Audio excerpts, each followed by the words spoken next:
Welcome back to Sunrise Daily. Well, yes, indeed, we'll start off talking about the reforms going on in the power sector. Well, yes, you do know that the federal government has handed over Pt.1 to successor companies. Aroma Salifu joins us from our studios in Abuja. He is the National Coordinator, Professionals and Business Groups of the People's Democratic Party. Morning, and thank you for joining us today. Well, yes, indeed, the federal government did go ahead to hand over to about 10 successor companies, but you know, in the midst of all of that, you had the issue or the question, if you will, of payment of emoluments, and in spite of that, yes, the handover went on.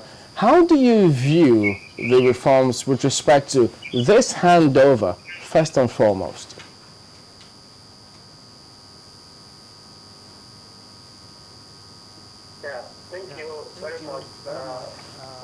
For having me this morning.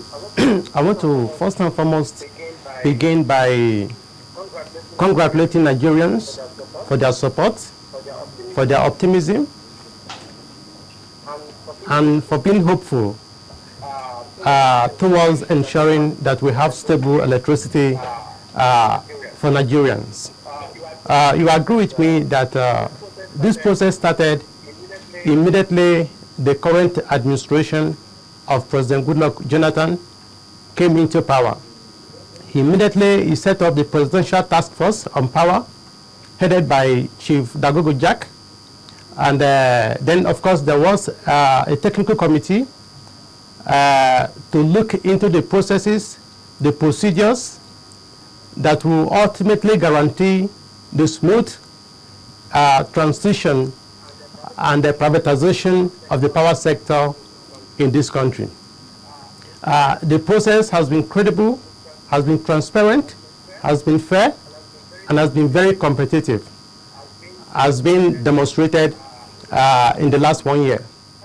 Having said that, you just asked about talking about the payment of workers' severance allowances and entitlements and so on.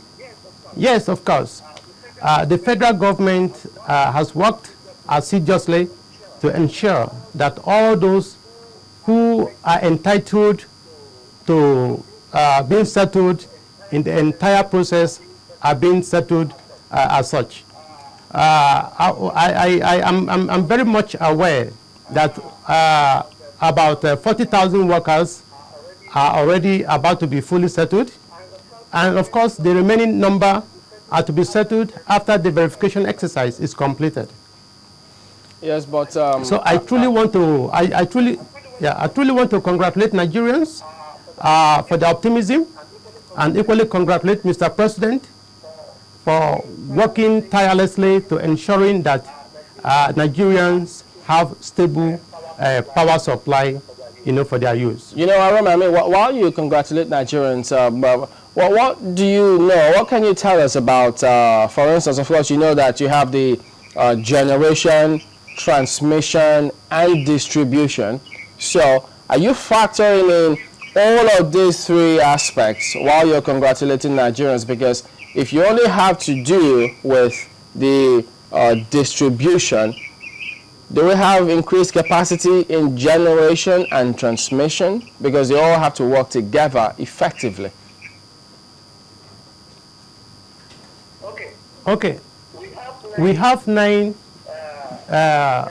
generating power stations in this country, and you are very much aware that the 9 just recently on the November 1st this month they were handed over to the private sector to handle.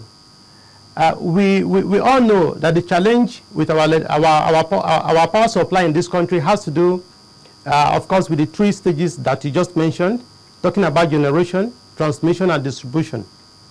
At each of these levels, of course, there's need for significant improvement and overhauling of the capacity to meet up with the demands expected. The generation, as we speak, stands around 3,500 megawatts. And I think we got to the highest peak of a generation of about 4,500 megawatts sometime in 2012. And I think really, since the private sector have taken over, it's a matter of time that generation is going to be improved upon, significantly. Again, it's not just about generation alone. Another challenge is equally in the aspect of transmission. You need to transmit the powers after being generated in the various stations to across the transmitting lines, in the country. Then after that, you have to equally talk about the distribution.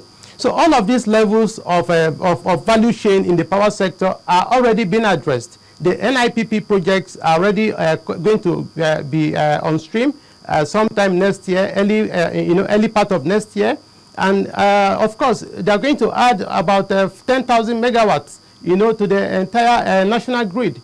And all of this put together, definitely Nigerians are going to have uninterrupted power supply. I can assure you. The government.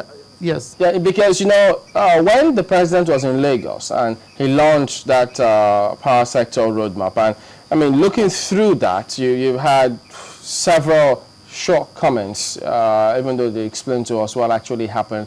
And then you had different comments coming through from government authorities. But Hope Ukpong, he's watching and he just sends this one in straight away. He says, listen, guys, South Africa generates over 35,000 megawatts of power. We need 40,000 megawatts and another 40,000 as standby to get uninterrupted power supply. You talked about 3,500 or maximum, have we gotten to 5,000? So when do you see us achieving this that Hope Ukpong talks about if we need to get uninterrupted power supply?